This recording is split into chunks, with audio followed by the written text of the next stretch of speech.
Hello and welcome in today's episode of Cosmic Tickle. My name is Gosha and today I want to talk about the emotional overwhelm and why it's so prevalent amongst the highly sensitive people. Well, if you've read some books or articles, they might have told you that you absorb everything into your nervous system deeply. This is only a part of the truth. In this channel and in my work, I talk a lot about the mind-body connection and about the energetic imprint of people like us. In this episode, I will share a little bit more about the energy of the mind-body. So bear with it. It might be a little bit abstract, but hopefully by the end of this episode, you will get a little bit more insights and maybe it will resonate some more when you go through your days, and maybe you will connect some dots or get an idea how this can help you. So let's dive right into the topic about why are you so emotionally overwhelmed? Why are you so easily overwhelmed by your emotions? I'm going to start with 3 examples, okay? And I want you to kind of imagine some of these related to you. Live examples. So one situation is that, let's say you were at work and someone told you something unpleasant and you didn't respond to them. Maybe you kept quiet, you kept shut and you didn't respond anything, or you were just, nice about this or pretended you didn't hear, whatever, right? So you left the scene, you're not with that person anymore, and you are spiraling in your mind. You're just constantly overthinking what you could have said, what an idiot that person is, how dare he to criticize you or tell you that you're incompetent, whatever the story was, right? And you are all the time spinning these dialogues in your mind and trying to figure out what you should have said, what you could have said, what you might say next time, and all these kind of situations that you probably know from your life. Okay, the second situation is, let's say you have some problem. Let's say you have a technical problem. So the first one was the outside stimuli. This one is sort of an insight, that a thought occurs to you. You remember you have some problem and it's unsolved. And you've been going around kind of pretending that it doesn't exist because it's easier to just procrastinate, right? And avoid the problem. And you're going around and you're just like, oh my God, I have to deal with this. Maybe it's a technical problem, or a tax problem or something. You're just reacting now to your thoughts, to something that you just remembered happened. And it could be any kind of situation. And again, maybe in this situation, either you're thinking about what you could do and you get tired, exhausted just thinking about it, because we don't like the physical problems, right? We don't like dealing with the physical world. And you're just maybe procrastinating again. Maybe you took your phone and immediately you have to check your emails. Or maybe all of a sudden you remember you have to cook something, or you have all these chores that are so pressing that you have to do them right now. So again, you put this on the side. And let me think about the third problem. Okay, I got it. So the third problem is also very common amongst people like us, and it could be that maybe you had a loss, you experienced a loss in your life, maybe let's say a year ago, maybe you broke up with your long-time partner, or maybe someone had died, right, in your life. And now you have this overwhelming flood of memories. Maybe they're just popping in and out in your memory as you go through your day, and you're just trying to push them away. You're just like, oh my God, this memory again. How can I deal with it a year or 2 years after? It's long gone, right? And here I am having to deal with my days and all the today's problems, doing the technical problem, for example, that I didn't deal with, or whatever. And you have this stream of memories, and all of a sudden they come up during your days, and you're just trying to shove them away, push them away, just make them not existent, right?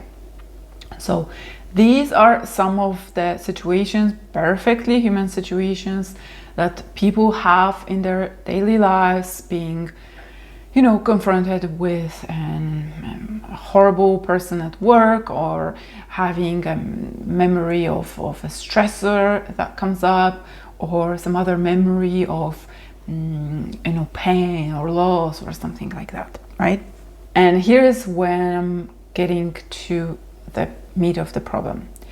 First of all, why people like us, why highly sensitive people are prone to overwhelm is, yes, we have an open field. We are physically not well defined, so to speak. I talk about this in so many of my videos.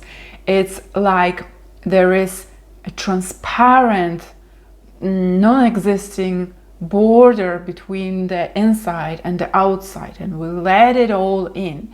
So we let a lot of the stuff in. Maybe you know that a lot of problems of other people sink into your system, and you get overwhelmed when people talk about their pains or traumas or their problems, and you just absorb this, right?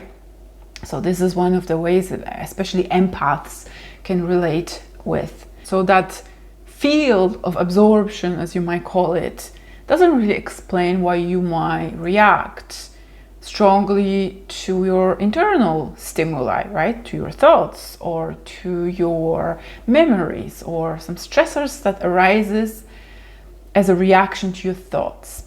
Now I want to get right to the most important reason why highly sensitive people, empaths and all alike, get so easily overwhelmed by their emotions. And this is resistance. Resistance to emotions is what's causing the emotional overwhelm. Yes, most of highly sensitive people are resisting their feelings. Now you might say, how am I resisting feelings? I feel all the time. They keep flooding me all the time. I keep getting overwhelmed by the smallest thing, by the smallest memory of something, by the smallest interaction with a person. I get so easily overwhelmed. How am I resisting this? One cannot resist it. So let me keep going.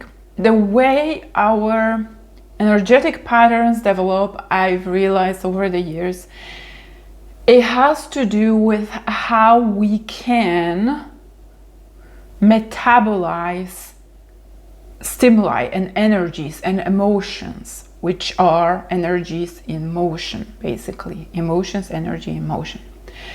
So how we metabolize emotions, I want to really emphasize it, because all the energies need to metabolize by our system. So first, if your field is all the time open, then some of the things keep flooding in all the time, and you have to metabolize it all the time. So like transform them, alchemize them, turn them into something else, just like you do with food.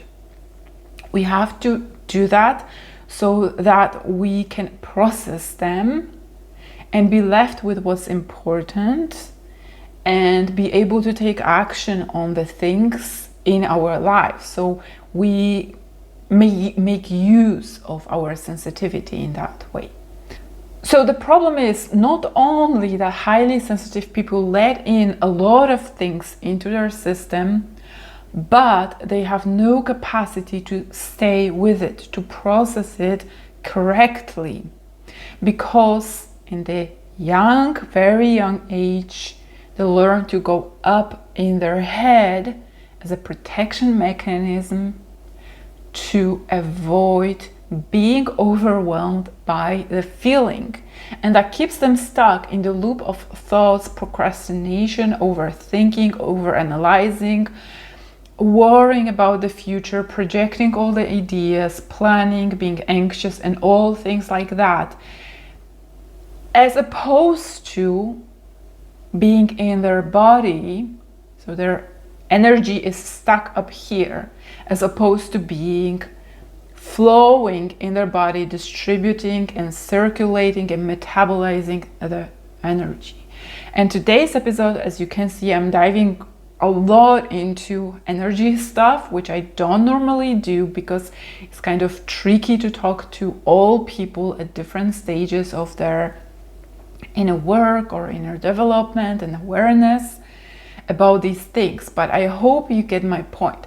So if you are cut off on the level of your head, perhaps, and stuck in your mind, stuck in overthinking, then even a lot of emotions that you are feeling, they are not being able to flow and circulate and digest as they would if you were able to just have the reaction in your thoughts in response to some situation and let it ground into the earth through your body, through your legs, because there's another point of disconnect in our belly.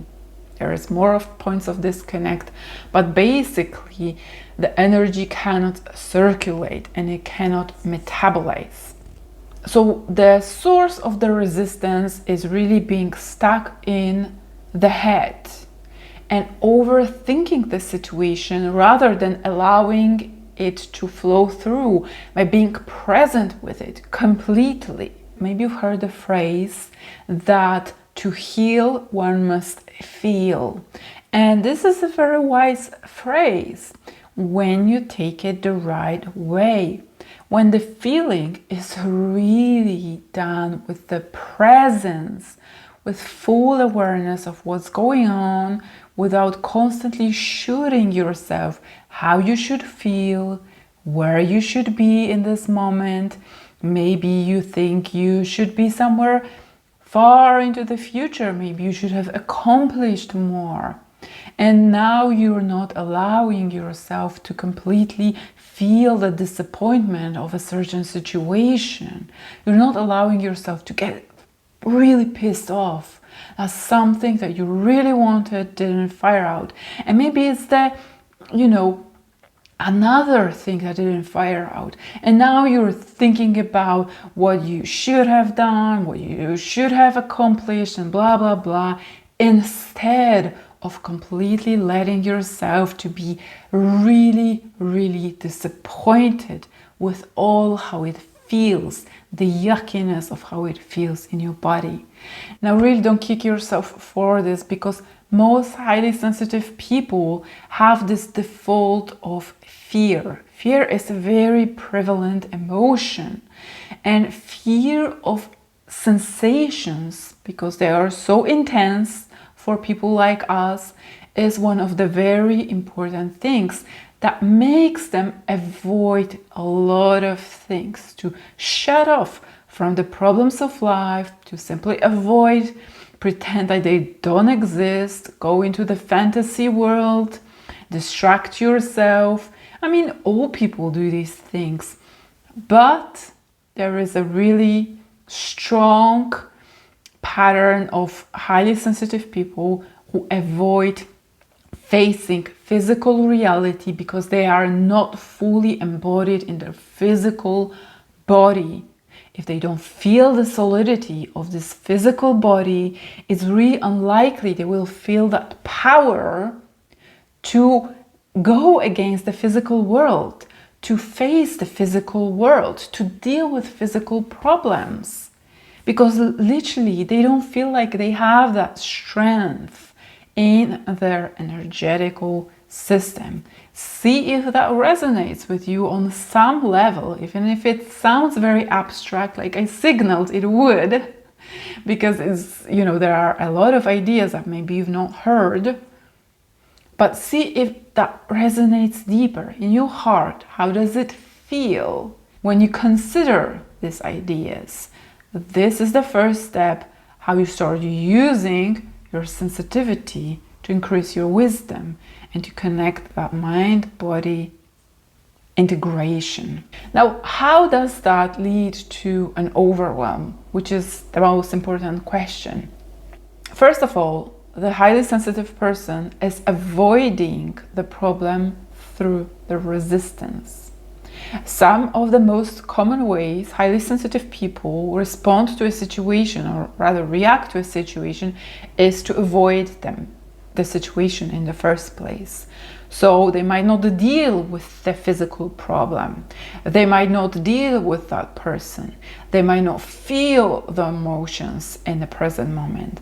They might not allow themselves to grieve when it's time to grieve, and allow it to be just like this annoyance that they want to push away because it keeps flooding them, yes, but they keep putting the lid on and trying to press it down so it's not moving, right? But the problem is emotions will always need to circulate.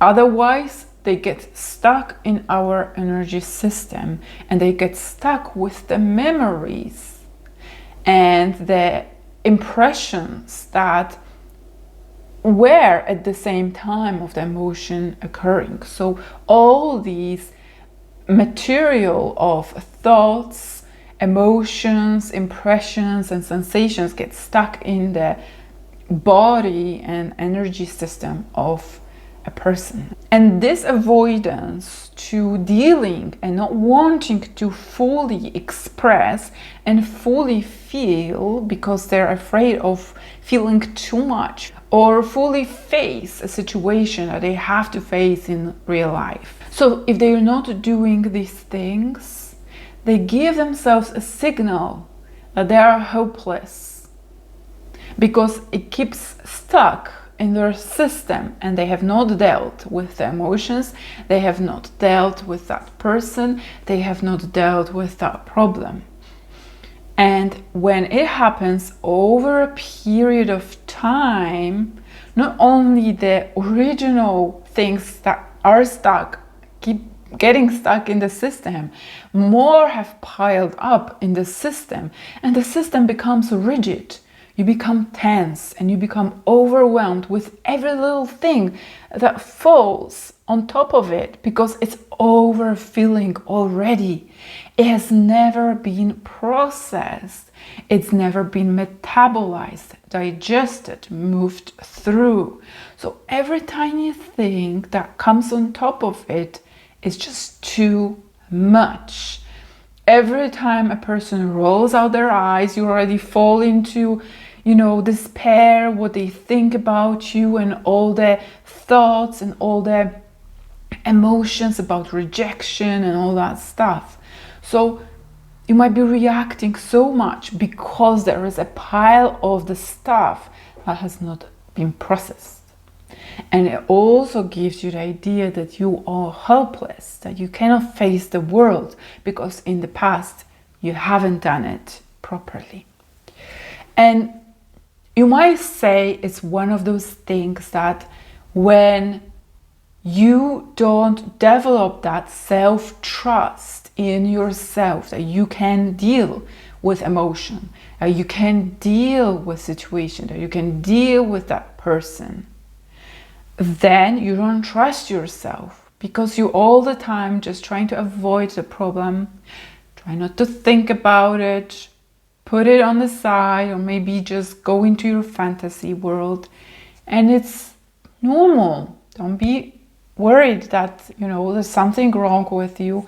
It's just normal. It's just the energetic pattern that happens early in childhood for sensitive people like us. Now, I want you to be assured that this is something you can change. For me, for example, I have gone through a pattern, actually 3 decades of being completely disassociated. Disassociation is that completely extreme avoidance, which is a mechanism that we develop. It goes beyond our conscious mind. We don't choose to disassociate. I've gone through over 3 decades of disassociation. I didn't even feel that I was stressed. I didn't feel that I was sad. I had no awareness of my emotions for over 3 decades of my life. And I had to take over a decade of my life being put in probably very guided circumstance of a disease that I had to heal, to have these impressions, to have the awareness of how I did it, how I used my body, and how I used the language of my mind-body connection, so that I could use my sensitivity and emotions to guide myself through day-to-day situations. And some of the things that need to be developed so that you can use your sensitivity, because you don't have to be a victim of your sensitivity. It's the opposite. Sensitivity is something you can use as a tool to know when you are just ever so slightly agitated by something, to know that someone already is annoying you, or to know that a stressor is coming up. And over time, when you grow capacity to feel, this is one of the very important things, grow capacity to be present with all kinds of emotions. When you grow capacity to feel your emotions, sensations of all kinds, nervousness, emotional and energetical charge of maybe your power coming to the surface that most of highly sensitive people also want to press down. They don't want to witness their power because they're afraid of power. But how much power could you get if you were fully allowing it to flow through your body? And for this, you need to be able to define yourself, to contain yourself in your body, to embody and integrate your mind and the body together, so that you can be present to those whispers that are telling you how to guide yourself through the situation. And this could be guiding you into the wisdom of how you should respond to that person at work that was mean. Maybe when you can contain that energy of anger, maybe you can just stand up for yourself and say something, that would just shut them up, and say, well, you will never talk to me like that. Or something along those lines. Regardless of this is a person at work, they should respect you as well, right? Or you can stand up for yourself in any other situation, for what it's worth. And be assertive in your life. Now, what it does also, you can be assertive in following your goals and your desires. When you contain your energy in your body, when you allow it to flow through between your head and your body and all your system, you have access to this energy and you can shift it, because emotion, when it shifts through you, it kind of cleanses itself from the intensity and the pain. It transforms always into something else. It always transforms into something that you need. It's like with digesting food, the nutritions get absorbed and the other stuff gets expelled. This is a wonderful thing about metabolizing emotions through your body. And this is basically all that I teach in my work, because, so few people know about this. But actually, highly sensitive people have the raw material to work with it. And because they are so sensitive, they are more likely to catch their emotions early on and don't allow that repression build up over and over and over. But this takes time. This takes work. Okay, I probably given you way more than I should have in the topic of talking about why highly sensitive people get emotionally overwhelmed. But I hope some of this already gives you ideas. First of all, we need to be embodied. We need to connect our mind and the body and allow ourselves to flow these different energies, whether they're energies of creativity, other people's energies, whether that's emotional energy, all this stuff. You know, we need to allow them to smoothly flow and metabolize and transform into what is nourishing, and then use our wisdom of the present moment to respond, to take action. Use that energy as something that propels us to take action on your desire, on your passion, on something that would fulfill you, right? And if you want to know more, definitely sign up to my newsletter. You will also get the free guide when you sign up to this, where I teach about the energetic sovereignty. This is something anyone, regardless of their level of self-awareness, can use in the way how to choose themselves, how to prioritize their energy. Okay? The link is in the description of this episode.